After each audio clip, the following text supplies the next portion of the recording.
We are live. Coming to you live as Lichtman Live. Say what's up to the people, Dad. Hey, hello. Like a freight train barreling towards the station, what may be the one and only Trump criminal trial seems to be heading towards an end. Maybe next week, but not likely. But the week after, we may get a verdict, guilty or not guilty. Wow. Such incredible times we're living in. I want to give some shout outs, Dad.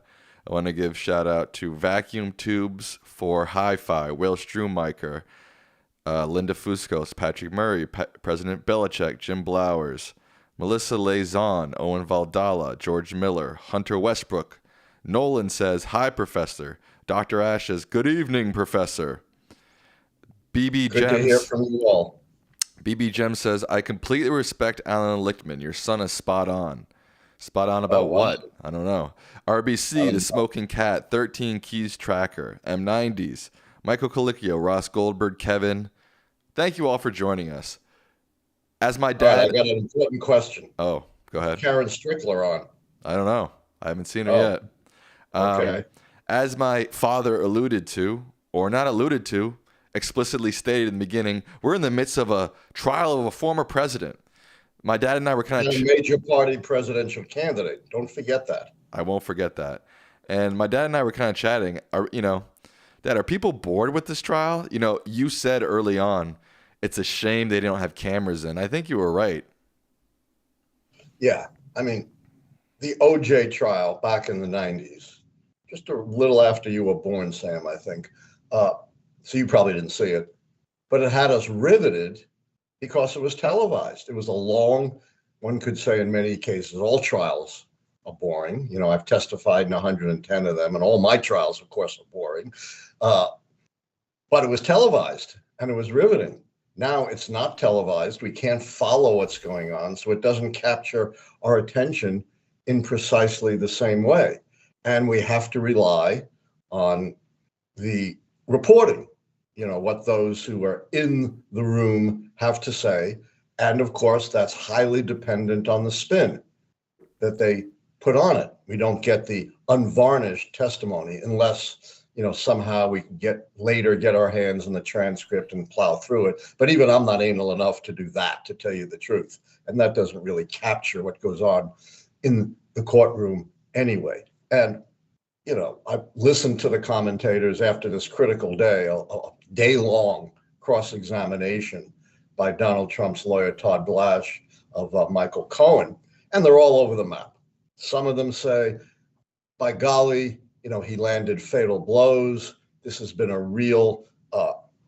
real impact on the prosecution's case, which is now much shakier. Others have said, Cohen held his ground. He kept his cool. He parried everything. The defense made some points, but there was certainly no knockout point for Michael Cohen. I can say this, though, based on, what I've heard, and I did see, some excerpts from the trial. Major mistakes were made both by the prosecution and by the defense. Elementary mistakes. I think I might have said this before. But one thing I've learned in my 110 cases, and these are all civil, not criminal, but it doesn't matter. You always bring out your client's weaknesses or your witness's weaknesses in direct testimony. That way, you don't have any surprises, and you could spin it in a way that's most favorable to your case. You never, ever, and this is the most elementary rule of putting on a witness, you never, ever let the other side bring out a major weakness of your witness. And that's exactly the mistake the prosecution made. One of the critical points that Cohen makes is in late October, he supposedly called Donald Trump to inform him about the Stormy Daniels payoff, and Donald Trump said, go ahead. Well, then the defense comes up and says, look, we have this text message. You didn't call Donald Trump directly. You called his bodyguard, Mr. Schiller. Yes. And you had texted Schiller, not about Stormy Daniels, but about a 14-year-old who was harassing you and you know, and the Trump team. And Schiller said immediately, call me. And so none of this had come out in direct testimony. It should have, and it now looked like Michael Cohen was being deceptive. And maybe that critical call wasn't about Stormy Daniels at all, was about this 14-year-old prankster. And the call only lasted 92 seconds. So it's a little hard to swallow that it could have been both about the prankster and about Stormy Daniels. It certainly could have been. You know, take 20 seconds for Michael Cohen to say, you know, we've arranged the payoff to Stormy Daniels, and Trump said, go to it. It doesn't take minutes. But all of that should have come out in direct testimony. But when it comes out by the defense, it looks like Michael Cohen is hiding things at a minimum, or at a maximum, maybe even lying about a crucial conversation, which cannot be corroborated, since Schiller, as far as we know, is not a witness for either side. That was the high point of as far as I could tell, again, relying on snippets and commentary. That was the high point of the defense cross-examination over an entire day. The fundamental mistake the defense made is they're all over the map. They're not laying out a coherent strategy.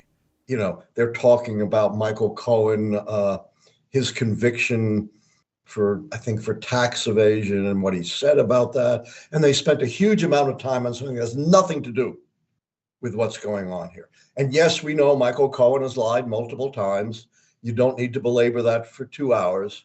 And you don't certainly jump around from point to point. A good cross-examination is not 6 or 7 hours boring the jury to tears. You know, it's a few hours. It zeroes in on the critical points. And defense absolutely did not do that and squandered, I think, a real opportunity. But on balance, I think this was probably a better day for the defense than for the prosecution. Does that mean the prosecution's case is fatally weakened? No. Your brilliant mom, Karen Strickler, and I had a debate about this. I thought even without Michael Cohen, the prosecution had proved their case. Yes, it was circumstantial. There wasn't direct evidence, but people are sent to life terms in prison on circumstantial evidence. Almost all the cases I'm involved in which we're examining discriminatory intent by decision makers in a state is based on circumstantial evidence. We don't have people sitting with those legislators who are saying, yeah, you know, we're going to pass this bill because we want to, you know, destroy minority voting. It doesn't happen. It's got to be circumstantial evidence. So I have no problem thinking that the prosecution had proven its case even before Michael Cohen had testified. And what I think in redirect, the prosecution has to zero in on is all the corroboration. You know, you're this liar, you're out for yourself, you don't care about anybody but yourself. That's the case the defense is making. And yet, somehow, out of the goodness of your heart, without Donald Trump ever being involved or promising any repayment, you took out a mortgage on your house and paid a porn star with whom you had nothing to do $130,000. The defense theory just doesn't hold any water. Now, that's not all that's going on. We have Donald Trump and Joe Biden agreeing on a couple of debates outside the standard process of the debate commission. They just agreed this on their own. And the earliest presidential debate ever that's going to take place in June. We'll have a lot to say about that when that debate takes place. Also, a momentous development in my home state of Maryland, your prior home state. There was a major contest out of nowhere. Maryland's a solidly blue state. It hasn't elected a Republican to the U.S. Senate in forever, but the popular former governor, Larry Hogan, is running on the Republican side.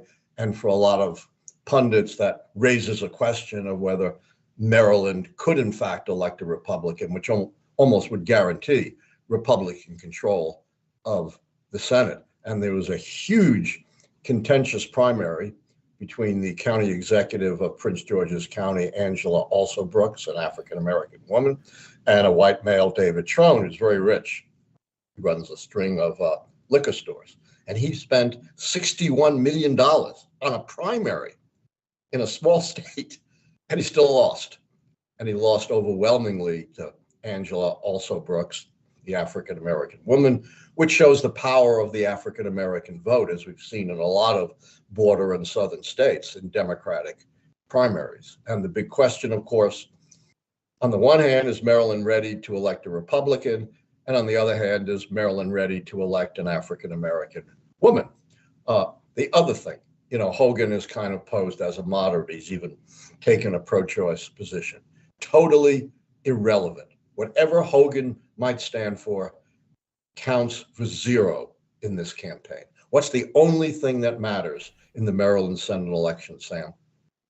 Democrat, Republican. Right. Who controls the Senate? If Hogan wins, his views will have zero impact on the Republican caucus. He's going to be a first-term backbencher. He's not going to dent the MAGA thrust of Republicans in the Senate. But what he could do is be the critical vote that turns the Senate Republican. And that's all that matters, because if the Senate becomes Republican, assuming Biden wins, they're not going to let any of his nominees get through, because the Senate has to approve them, as we saw with Merrick Garland. They stalled Merrick Garland for 8 months after he was appointed by Obama in 2016, never even gave him a hearing.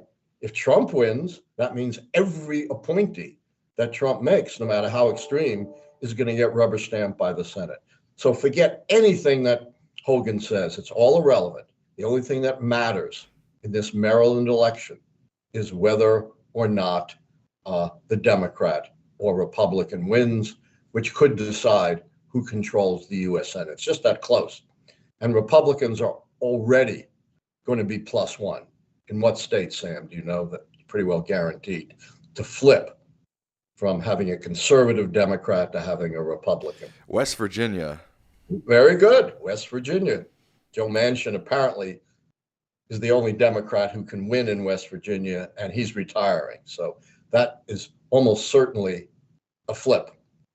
And I'm not sure there'll be any other flips. There are close races in places like Montana and Ohio, but the Democrats seem to be doing pretty well there. And remember, the Democrats in elections are doing much better than the Democrats poll. That's important. So Maryland could be the tipping state between Democratic and Republican control of the Senate. And once again, we've had Democratic panic about the polls. Some new New York Times, Siena poll showing Trump ahead in the swing states, 6 months ahead of time. Polls are meaningless. Another poll just came out after that in Wisconsin, which showed Biden ahead in Wisconsin, not behind as the other polls. So take all that polling stuff and do with it what the great British philosopher David Hume said you should do with works of superstition: consign them to the flames. They're worse than worthless. They send you down the primrose path of error, both thinking in wrong ways about elections and making erroneous forecasts of what's likely to happen in elections. Always keep your eye on the big picture as gauged by the keys. And by the way, there's actually been a fairly positive development for Biden on the keys, along with a negative development as well. The positive development has to do with the social unrest key.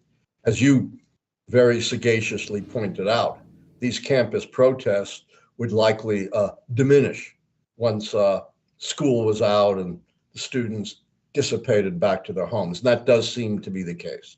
There have been some sporadic outbreaks of protests, but for the most part, there are no longer significant widespread protests involving large numbers of students on campuses across the country.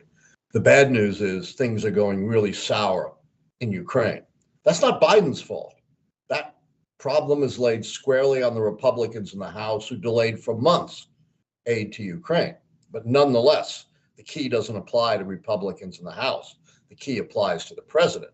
As Herbert Hoover, guy who should know, said, the president gets the credit for the sunshine and the blame for the rain. So things going bad in Ukraine is only going to be negative for Biden, and things are going from bad to worse in the Middle East with the awful right wing, the Trumpian wing of the Israeli government, seemingly absolutely on a vendetta to make Israel a pariah all over the world with its excessive use of force in Gaza and the enormous killing of civilians. I understand civilians get killed in wars all the time. Nonetheless, what the right-wing Israeli government is doing in Gaza is losing Israel's support everywhere in the world, and Israel can't afford to be isolated. Whatever they may win in the battlefield, they're never going to wipe out Hamas. That's just impossible.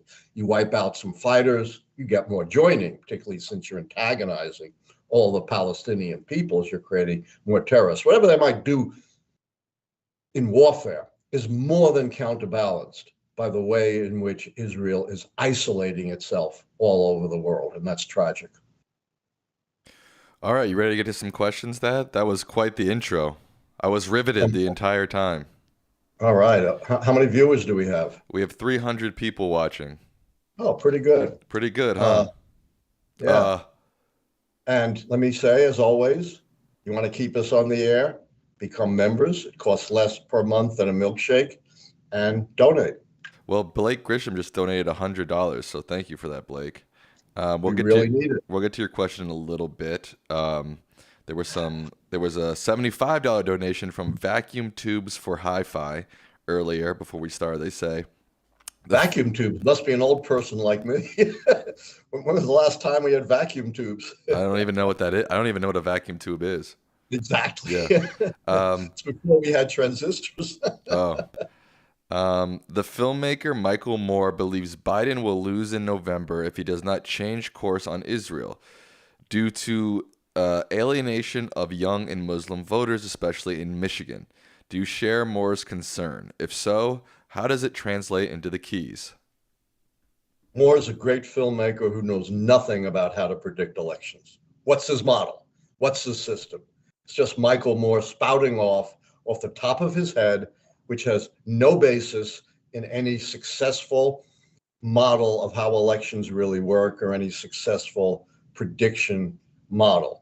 And as I've said so many times, you cannot predict elections by trying to break it down, like looking at young people in Michigan.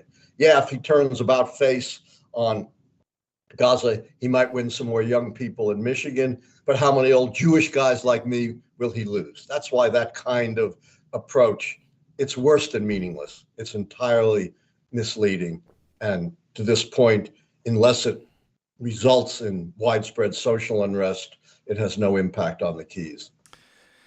Essential Network, with their first super chat ever, they say, who will win the CNN debate? That's their question. Well, I hate to speculate, but I will say Trump's never won a debate in two elections, 2016 and 2020, and I don't expect him to break that record. So, I don't have a model for debates, but just based on what we've seen before, it's not positive for Trump. He can't control himself in these debates. I have a feeling it's just going to be a chaos fest where nobody will remember even what the hell happened. They're going to be like two old men babbling, saying crazy shit on stage. I don't think it'll... Biden, has his shortcomings. He is old and slow. He doesn't babble, though. He doesn't say crazy stuff. True. Let's get to that big donation from Blake Grisham. Thank you, Blake. They say, hi, Allan from MD. Easier for MD to elect a moderate Republican as governor, harder to send one to Congress as a national rep. Do you agree Alsobrooks has the edge being a black woman in a heavily black female blue state running on choice, which is the most palpable issue in this election? He's not only a good donor, he's also a smart political analyst. He's absolutely right. Maryland does have a history of electing moderate Republican governors, although we might disagree about how moderate they are, but that's another point. It elected Bobby Ehrlich and elected Larry Hogan. But as I said, it has not sent Republicans to the Senate in a long time, many decades, and has not sent Republicans even to Congress, except in the solidly blue district on the Eastern Shore. Right. So simply by virtue of being a Democrat, I think Alsobrooks does have the edge. Whether being a Black woman gives her the edge, it's hard to say. Certainly in a Democratic primary, it does. But Maryland has never sent a Black person to the U.S. Senate. And just last election, for the first time ever, it elected a Black person to the governorship. So I'm not sure that's an advantage, but being a Democrat in a national scope election in Maryland is a big advantage. So I don't have a model for this election, but just talking from what I know about Maryland politics, I would say any Democrat has the edge over Hogan. And again, I would remind every Democrat in Maryland, if you want to keep the Senate Democratic, which has huge implications, you cannot vote for Hogan. Captain M90 says, given the New York court contempt ruling, Trump has broken the conditions of pretrial release of the D.C. trial. Do you think pretrial detention would force SCOTUS to decide the immunity case quickly? I don't think anything's going to move SCOTUS to decide the immunity case quickly. Their history on this issue, which should have been decided last year, back in December. Remember, Jack Smith, the special counsel, specifically asked the Supreme Court, this is going to come to you anyway, so let's decide it now and get out of the way. And the Supreme Court, for no reason, delayed for months and months. So I don't think anything is going to move this Supreme Court to act quickly. I think, the most likely outcome is they're going to play right into Trump's hands for delay. Trump claims he's never done anything wrong. He's totally innocent, but he never wants to go before a jury of his peers and prove that. James Lagruda says, irrelevant topic, but now that the NFL schedule is out, do you have a prediction of the Giants' win total? 9. 9 wins? 9 wins. I don't know. That's, I'm a 60-year Giant fan. Oh, right. So take my prediction for what it's worth, which isn't much. Member Ben says, in 2020, you talked about the Electoral College getting more out of sync with popular will. How much of a risk is it that the Electoral College will make the keys irrelevant? Well, there's always a risk. Obviously, the keys were developed at a time when the Electoral College and the popular vote were in sync. They've gone out of sync since, with Republicans only winning the popular vote once since 92, and yet winning the presidency 3 times during that period. So, yes, it's always possible. I have to say, and I've said this before, the keys are based on history. I don't have a crystal ball. I'm not Mike Johnson with a pipeline to the Almighty. And history can change. And by the way, have any of you tasted the extreme irony of Mike Johnson, the ultimate Christian moralist, who's bombarding us constantly with his commitment to Christian moralism, showing up at the trial and standing up for this guy who's a convicted abuser of women, who brags about abusing women, who has had infidelities and bragged about his infidelities, who is known as a serial liar? How in the world does a committed Christian stand up for this guy? Plus, he's there in the trial for all of 30 minutes, and yet he's willing to pontificate that it's a travesty of justice without following anything that actually happened. And, that's another thing I want to talk a moment about. All these MAGA Republicans showing up and parroting the Donald Trump line, that this is a sham, it's a witch hunt, it's unjust, should never happen.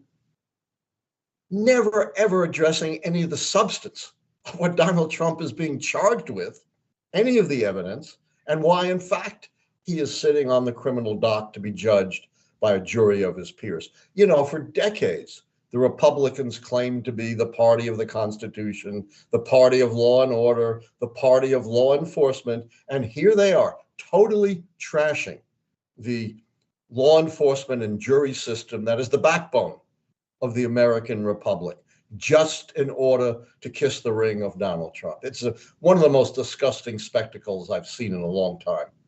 Yeah, they look like big dum-dums, but they don't Yeah, care. I don't think it's doing them any good. No.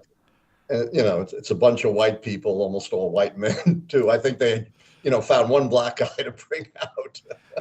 Adam Miron says, "Hey there, Mr. Lichtman. I just wanted to ask you, will RFK Jr. be a threat to Biden and Trump if Trump is found guilty? Will this change the election?" Who knows?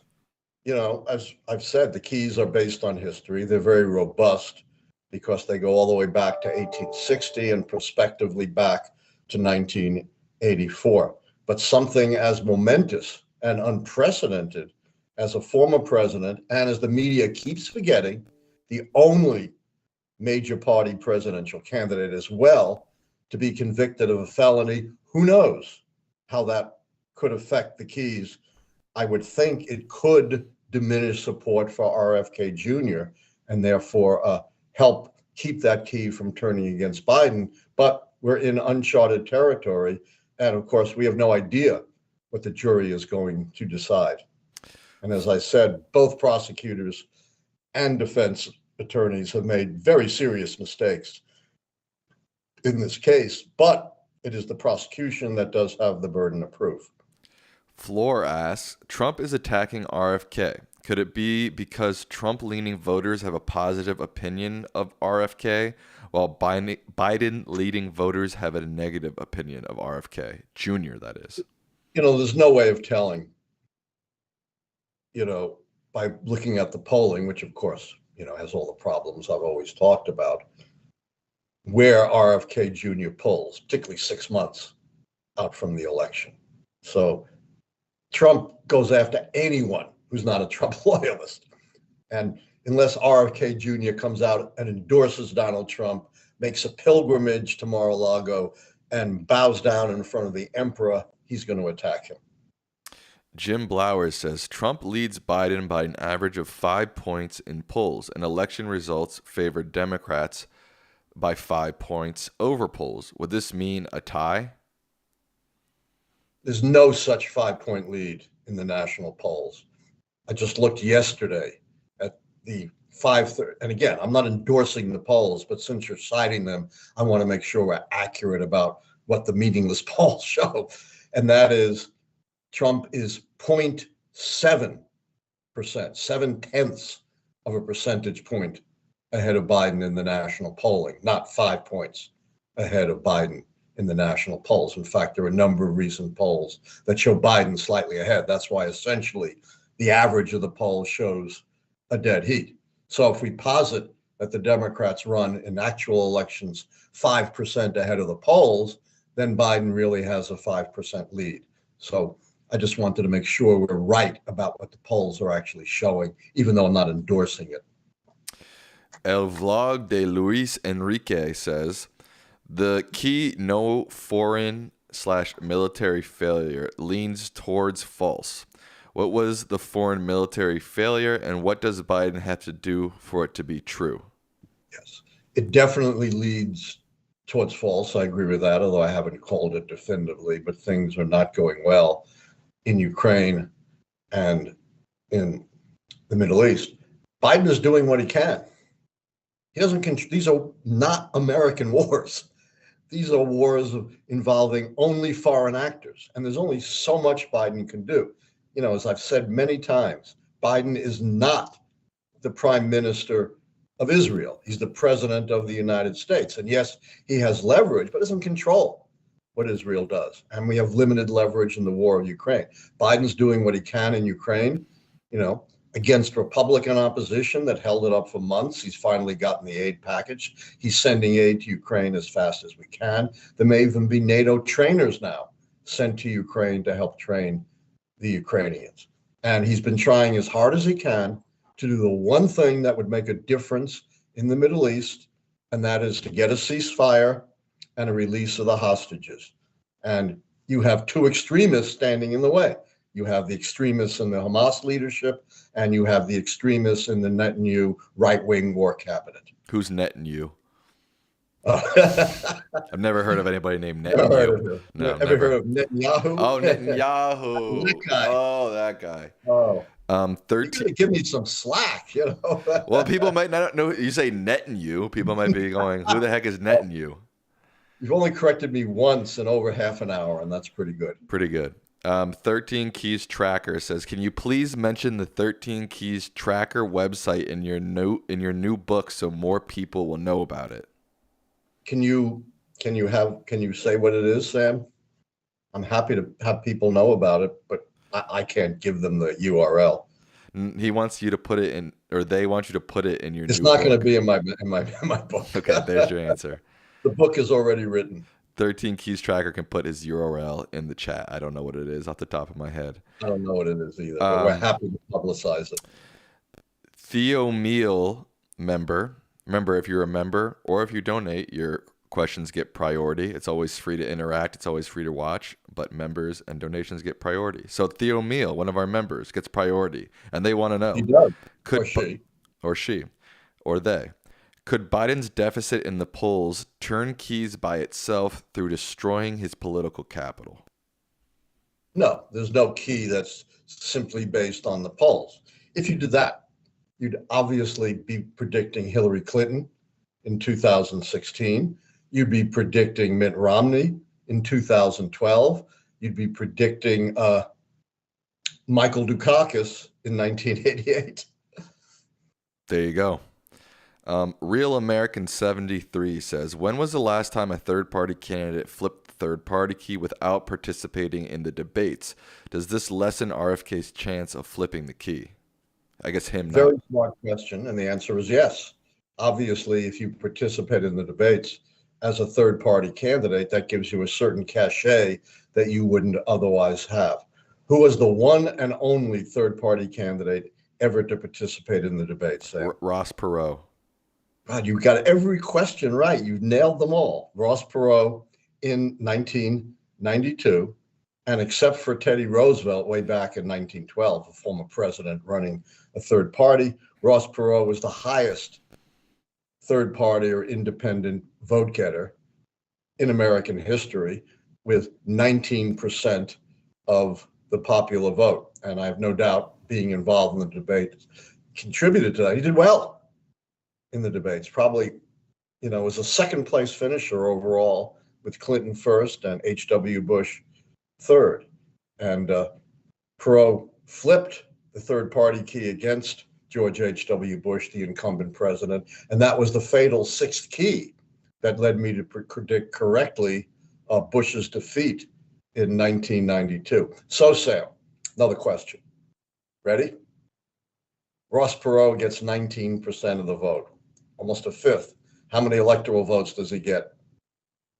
Zippo, because under the system, you got to win a state, or in a couple of instances, a congressional district. And 19% doesn't win you any states. George Wallace, with only 13% in 68, won some states because his pro-segregationist position controlled the Democratic Party in a few deep South states. Patrick Murray says, could you take a minute to explain LBJ's presidency? What were the highs and lows? What was his feud with RFK? That's way too big a question. I give one high and one low of his presidency. Give one high and one low. And he hated RFK, by the way. I'll answer that. And vehemently argued against, RFK vehemently argued against JFK making Lyndon Johnson his running mate.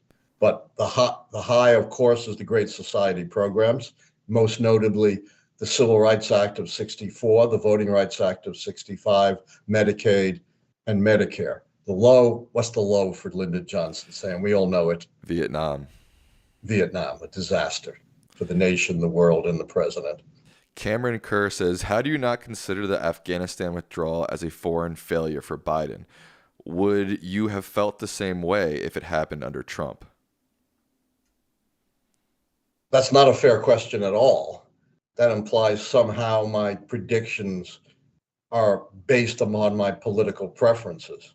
If that was the case, do you think I ever would have predicted a Donald Trump victory in 2016 or a Ronald Reagan victory in 1984? I have predicted about as many Republican as Democratic victories, because regardless of my own political preferences, my political analysis and my scholarship, not just the keys, but everything I do as a scholar and as a political analyst, has nothing to do with my political preferences, but is based upon an impartial analysis. And I'll tell you the secret to being a successful analyst.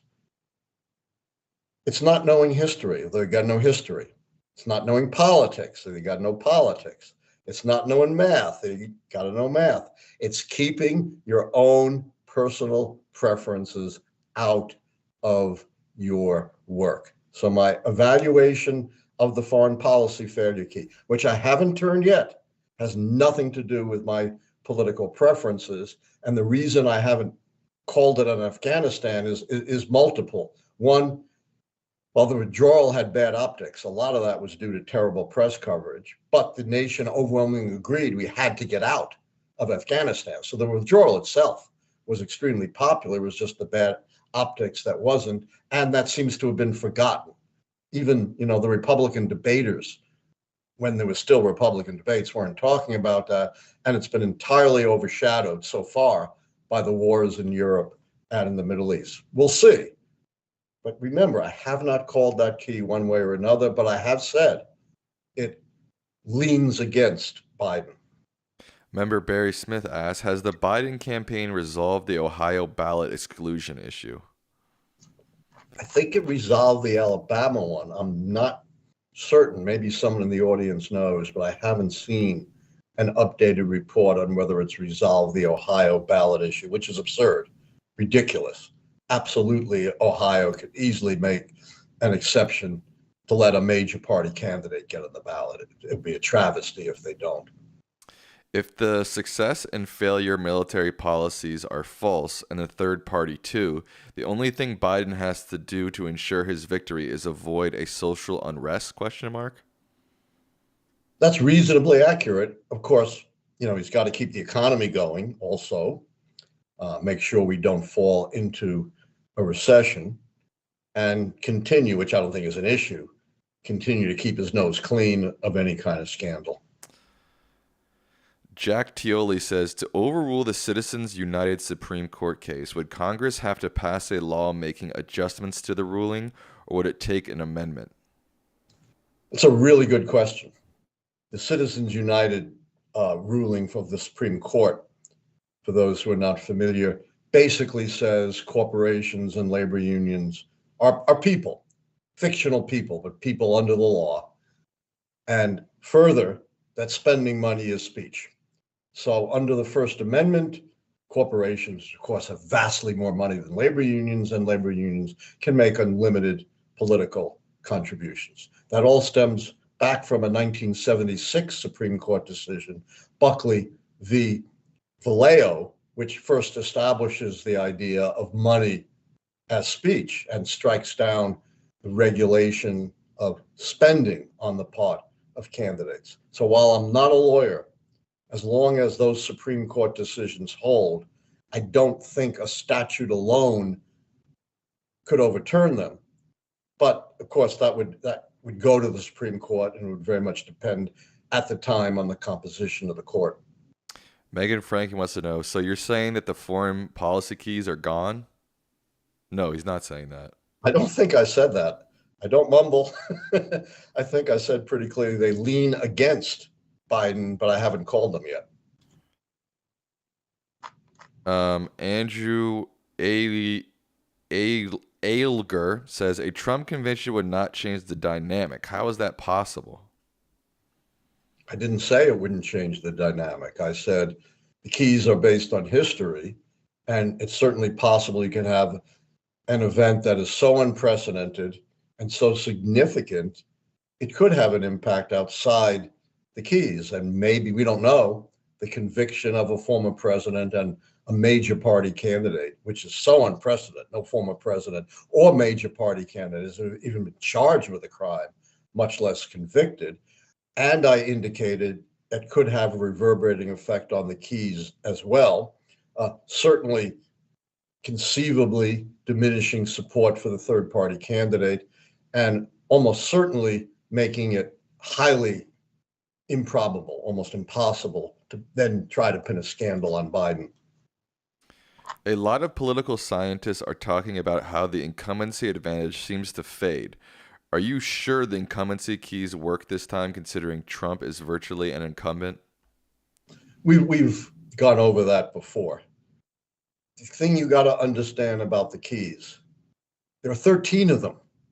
I don't predict on the basis of one key. Yes, of course, incumbency is not a perfect predictor. Most of the time, incumbents win, but not all the time. That's why it's only one of the keys, one of 13, and it only applies to the sitting president, not to anyone else. And it doesn't matter how you become the sitting president. So Gerald Ford, the ultimate accidental president, who became president became vice president first when Spiro Agnew resigned under Nixon. Nixon made him vice president. And then when Nixon resigned, Ford became president, double accidental president, who had never been elected to anything larger than a congressional district in Grand Rapids, Michigan, but he still held the incumbency key. I know you gave Biden the policy change key. What if voters simply don't feel or know what Biden has done? Does that affect anything? It doesn't change the key. I think even though voters don't know what Biden has done, and I've said this many times, the Democrats are woefully deficient in messaging. And, rather than talk about a lot of the relevant things, the Democrats should be focusing on governance, what Biden has done for the American people and what he'll continue to do. But I do think people understand how much of a change in policy there has been between Trump and Biden, that the two are night and day when it comes to policy, even if they can't pinpoint for you the specific policy accomplishments of the Biden administration. I know you dislike hypotheticals, but if you were a Biden advisor, what would you tell him? What keys would you focus on, and how should he pursue that? I'm asked that a lot, and I've talked about that before. What's my standard answer what Biden should do, Stan? Govern well. It's governance, not campaigning, that counts. Keep steering the economy as best you can. You don't control it, on an even course. Keep steering clear of even a hint of scandal. Try to indeed highlight your accomplishments, what you have done and what you're going to do in the future, and do whatever you can to try to get a ceasefire in Gaza and bolster the Ukrainians in the war in Europe. Sean P. wants to know, have you ever wondered what presidents who lived before recording technology sounded like? Are there any writings describing how Washington and Lincoln sounded? Yeah, there are some. Lincoln reads better on paper, actually. He kind of had a high-pitched nasal voice with a bit of an accent. Thomas Jefferson, maybe the greatest writer we've ever had as a president, was a very poor speaker. So, kind of our image of these presidents as great communicators gets a little bit jarred when you think of what they actually sounded, but nobody ever heard them, of course. No radio, no television, not much traveling on the part of presidents. So a minuscule part of the American people would actually have ever heard Lincoln or Washington or Jefferson. Will Strumeyer wants to know, why wasn't the Social Unrest Key turned in 1880? The railroad strike of 1877 lasted 52 days, was violent, over 100 died, thousands arrested, the National Guard had been deployed. I don't remember, frankly, what I did in 1880. So I really can't answer that. I haven't looked at that in 30 years. Mike Polos with 28 Canadian dollars says, Professor, Nice. I myself am a moderate centrist Republican, fiscally and socially moderate, and I am disgusted by the modern GOP. Do you feel an Eisenhower-type moderate could ever take back or represent the GOP once more? It's a great question. As you know, I'm a big fan of Eisenhower. I thought he was, at the time, very much an underrated president, and his reputation has gone up. He's one of the few presidents who absolutely resisted all kinds of pressures to get involved in awful overseas wars, like intervening in the Indochina War between the French and the Viet Cong, for example, or intervening in the Middle East War between Israel, France, Britain, and Egypt. Not anytime soon. It doesn't look that way. The Trump-style Republicans that you find unsettling, and that's a moderate word I'm using here, seem to be thoroughly in control of the Republican Party. And that's partly because of political gerrymandering. The real race for Congress for Republicans is the primaries, which favors the more extreme Republicans. And simultaneously, the more moderate Republicans are leaving the party, leaving the mainstream, the middle of the party, MAGA. Are you telling me I need to stop talking? Who said that? Oh, I did. Okay. Eat Cheese says, in your opinion, what should Biden prep for when it comes to the debates? Not getting rattled by Trump. Trump is going to be out of control. He's going to try to rattle Biden. And that happened to Hillary to some extent, although she won all the debates. Happened a bit to Al Gore in 2000. Do not get rattled by Donald Trump. Stick to what you know and stick to what you've done for the country and what you're going to continue to do for the country. Jeff Cruson says, is there a specific source besides general news that you use to see the president's full legislative record when making the call for policy change? I'd be interested to see it. Yeah, the White House regularly puts out information in great detail on its legislation. The House and the Senate also put out compendiums on bills introduced and bills passed. But if you follow the White House press releases, you'll get all of the things that the Biden administration claims credit for. Let's see here. George Miller with 30 Malaysian ringgit. Wow, I never heard of that. How many dollars is that? Let's see, that's about $6. All right. They ask, would black reparations heal the deep-seated wounds and emotional baggage of anti-black racism? I feel this is the only way for America to make peace with its racist past and move forward. There's a huge national debate over reparations, and I'm not going to get into it. Just don't have time, or it's a little off topic, but it's certainly not, whatever you do on that, it's not going to heal racial divisions. It's not going to mollify racism in the United States to give reparations to black people. Thank you, Starwolf99, for gifting a membership. That is very generous of you. Do you see a turn for Ukraine this summer as the weapons and aid come into tangible view, and also a potential ousting of Netanyahu before the election? Both would be great for the Keys and for Biden in general. Leave aside the Keys and leave aside Biden. Both of those things are good for humanity, good for the world.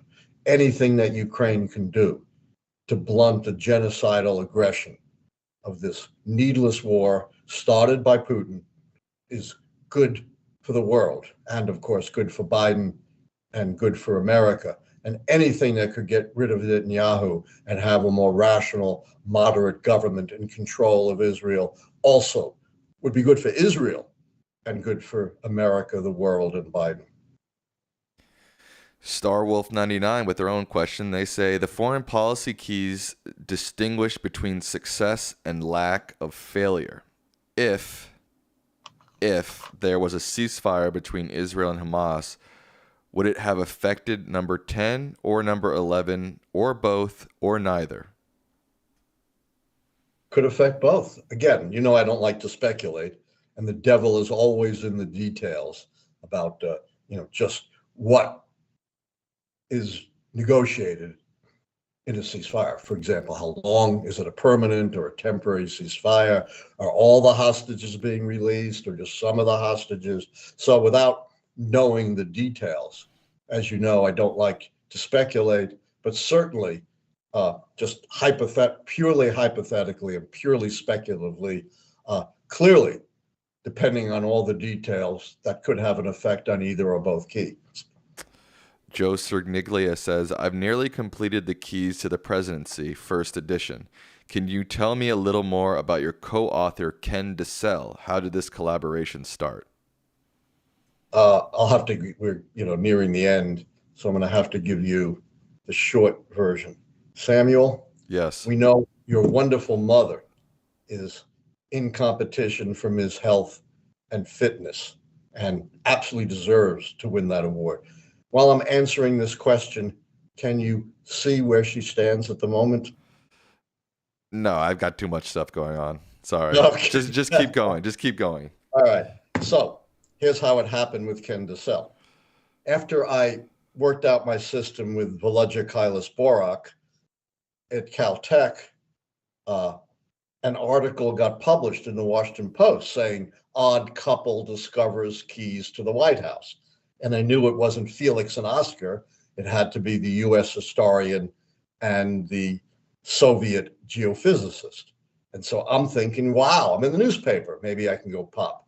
So I sent our article to the editor of the Washingtonian magazine, Jack Limpert, back then. And he passed it on to his most junior editor, a guy named Ken DeCell. And DeCell calls me and he says, Lichtman, I don't understand a word of that article you wrote with the crazy Russian guy. But are you telling me that you can predict who is going to be the next president? So I'm thinking, I can give him the true academic answer, probability, caveats. And I knew if I said that, my pop career would be over. So I said, yes, I can. And that led to Ken DeCell being my editor at Washingtonian for a number of articles I wrote, including my first prediction in the April 1982 Washingtonian, predicting Ronald Reagan's victory in 1984. That's how Ken DeCell and I got together. Nice. Derek Taylor became a member. Thank you, Derek. Biden was sharp to go on offense with debates. Do you think Biden should still take questions in June, even if 45 backs out? Also, do you agree the jury likely already made up their minds before today and will convict Trump? Those are two very different questions. The first question is absolutely. The empty chair is very effective. Ronald Reagan used that, way back when he was running for president to great effect. So certainly. And I have no idea whether the jury has made up its mind or not. I thought even before Michael Cohen, regardless of what Michael Cohen may have to say, by circumstantial evidence alone, which, as I said, has convicted a lot of murderers, that the prosecution had proved its case.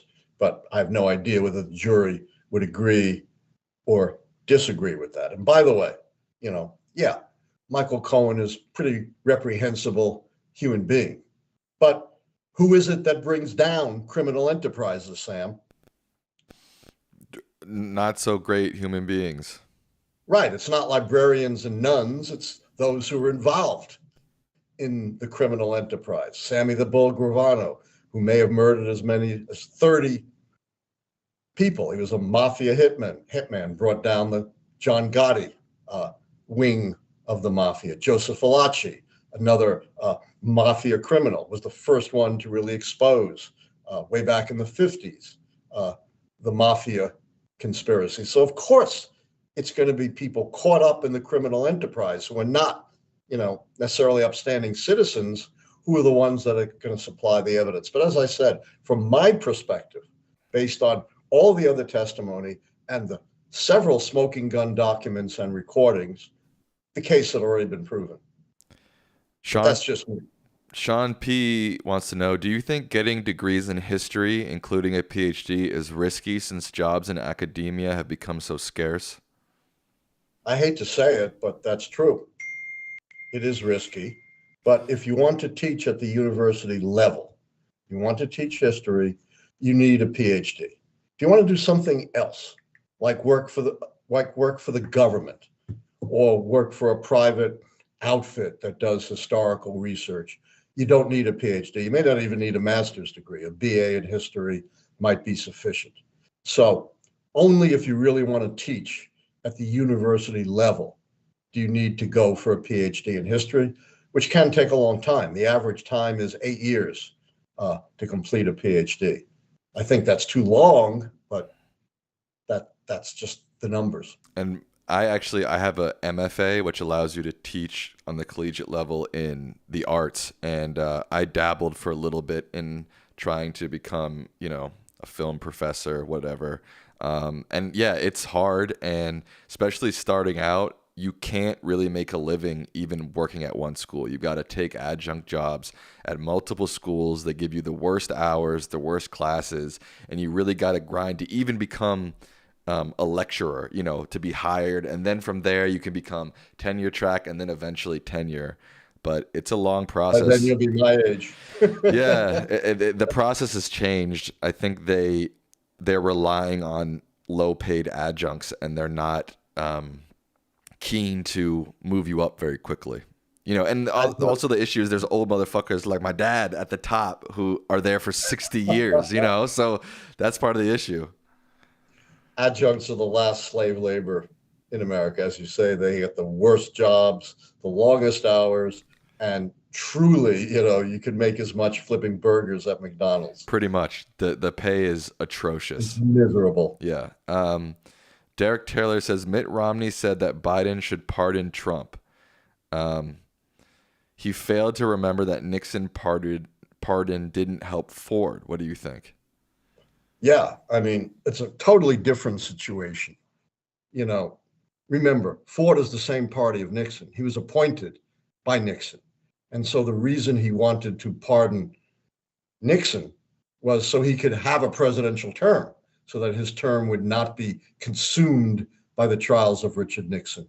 None of that applies to Joe Biden and Donald Trump. Totally apples and oranges. And the Ford pardon, as you say, didn't help Ford. It was very unpopular at the time. People thought Nixon should be tried before a jury and should be held accountable and not for what he has been accused of. Same thing with Trump. Moreover, let's not forget, a president can only pardon someone for federal crimes. So even if he pardoned Trump, which is obviously not going to do and shouldn't do, it would have no effect on the trial that's going on now and no effect on the Georgia charges if those ever came to trial, because those are state cases. There you go. I also want to say to Sean P's question about academia, I ended up not choosing that path for that exact reason, because the pay was so low, the hours were so terrible. You could get a entry level, like you said, a historian job with the government, get way better pay, way better out, so it's tough to, it's tough. But some people want to teach, they want to be professors. And the truth is, if you can run that gauntlet and get hired on a tenure track and become a tenured professor, there is no better job in the world. Fair point. Excel Maker says abolishing the Electoral College is near impossible, but could more states abandon winner take all in how they award electoral votes like Maine and Nebraska? That would be way worse to have electoral votes awarded by congressional districts, because that would give a huge boost to gerrymandered districts like Republicans have done in places like Florida, North Carolina, and Ohio. So that would be the worst of all worlds. The way in which some states have tried to get around the electoral colleges by the interstate compact, which is states would agree, regardless of the results in their states, they would abide by the national popular vote. But so far, that's of no consequence, because what kind of states are the only states to have joined that, Sam? Blue states. Yeah, blue states that Democrats would win anyway. Skygirl wants to know, what do you think about the shooting of the Prime Minister of Slovakia, who is pro-Putin and against the European Union?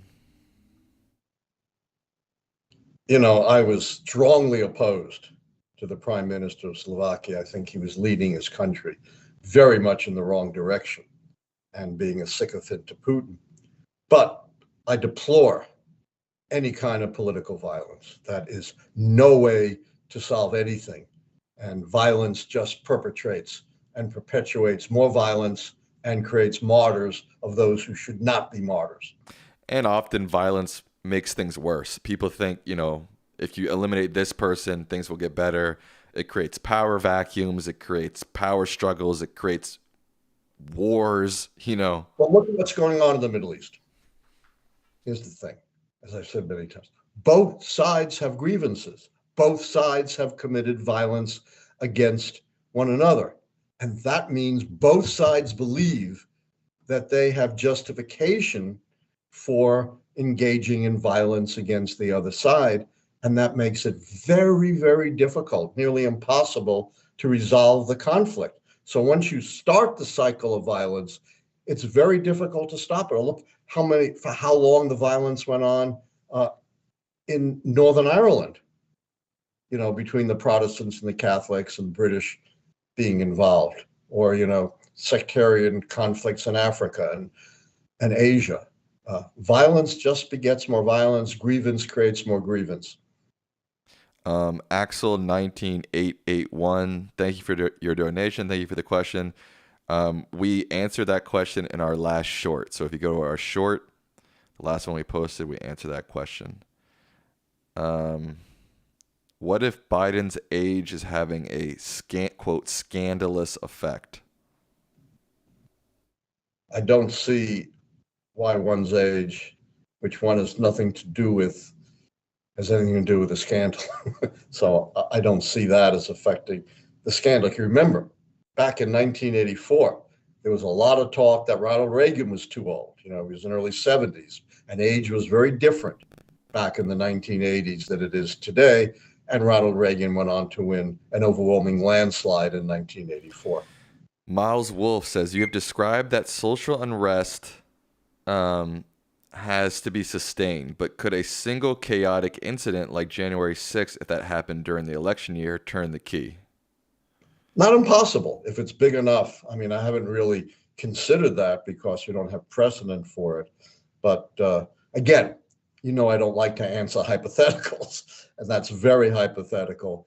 And it's a smart question, and, we'd have to see and consider. And again, the devil is always in the details of what actually and exactly happens. All right, we're going to get a few more questions here. Henry Naring says, now that people can compare life under Trump versus Biden, could that make this election key breaking since rematches are rare and they defend their record? Look, I think I've said this before. Every 4 years, someone tells me the keys are broken, you got to change the keys. We've never had an African American running on a major party before. Never had a woman running on a major party before. Never had social media. We did actually have a former president running, Grover Cleveland, way back in the late 19th century. And my answer is always the same. Number one, the keys have withstood much greater changes than that, since they go all the way back retrospectively to 1860. Two, you can't change a model on the fly. To change a model on the fly is to introduce errors. Models have to be based upon patterns established in multiple elections. Enrique, we've answered that question many times before. Thank you for your donation. Yes, the incumbency key would still be true. Yes. I have an announcement. You ready? Karen Strickler, Sam's incredibly athletic, beautiful mom, has advanced beyond the first round of the Miss Health and Fitness competition. She finished number 5 in her group, and the top 20 advanced. Amazing. Count Bifford says you should study Bob Altemeyer's work on the authoritarian personality. 25 I'm very familiar with it. Okay, there you go. Ben England says, with so few examples of social unrest in the last 100 years, 1932, 68, 2020, how did you arrive at social unrest as one of 13 keys? Remember, the keys are based in their development from 1860 to 1980. So there was plenty of social unrest during that period. And remember, this is so important. You can't glom on to one key. That's one of 13 keys. It is, of course, not predictive by itself, but the beauty of the keys is they all intersect synchronously to create a prediction.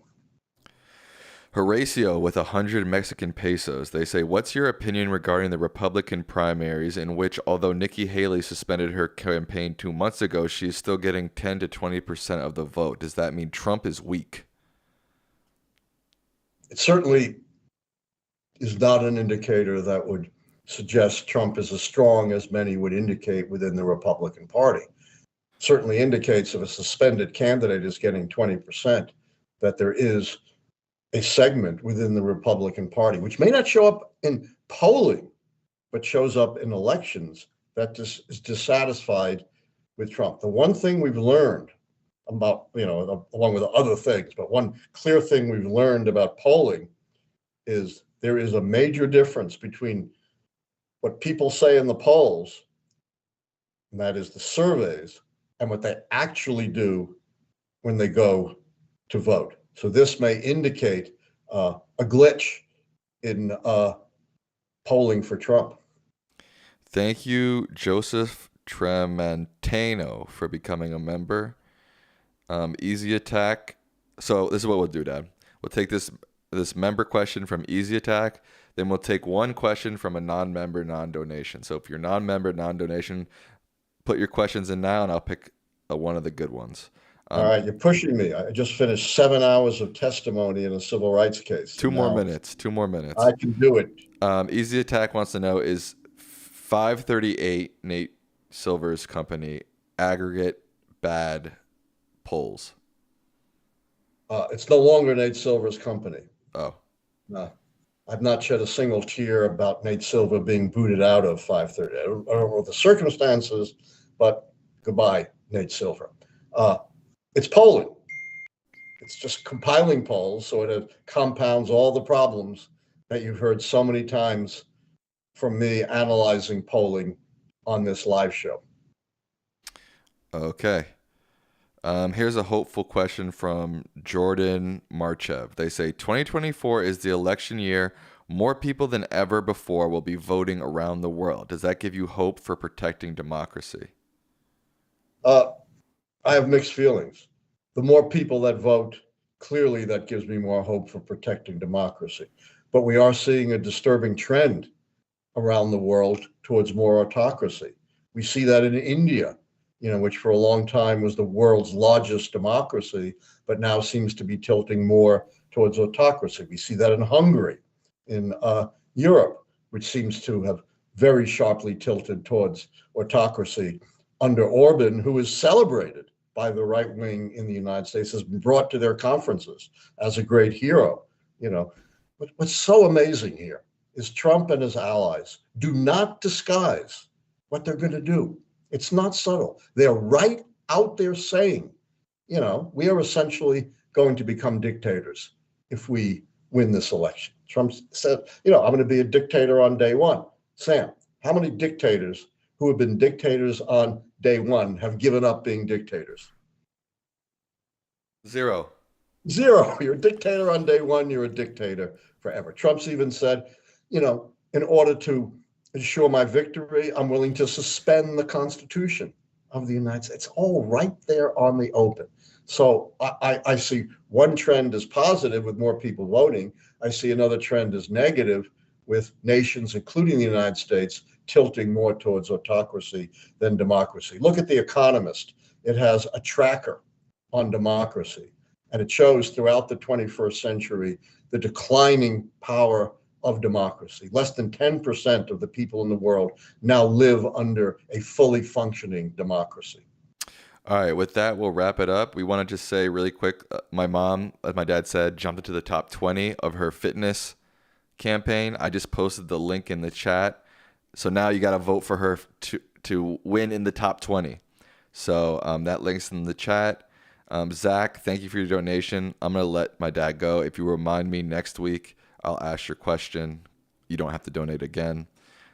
Any final, and I will be live after this stream on my own channel.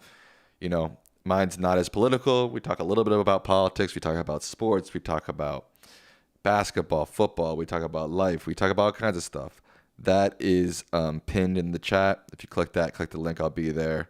In a little bit, you got to give me some time to transition. Dad, any final words for the people? Yes. Stay tuned. In the next few weeks, we're going to have a show, and we'll, publicize it amply beforehand, that will be devoted to where the keys stand and where the keys are likely to move in the future. Just recently, there have been 15 articles all over the world on the keys. I did a CNN late night interview a couple of weeks ago. You can check it out on YouTube. It got already 1.8 million views. So there is tremendous interest in the keys. And I remind you to, vote for Karen Strickler, move her on to become a model for the country, Miss Health and Fitness. Good night. Thank you for participating. Keep those donations and memberships coming. Good night.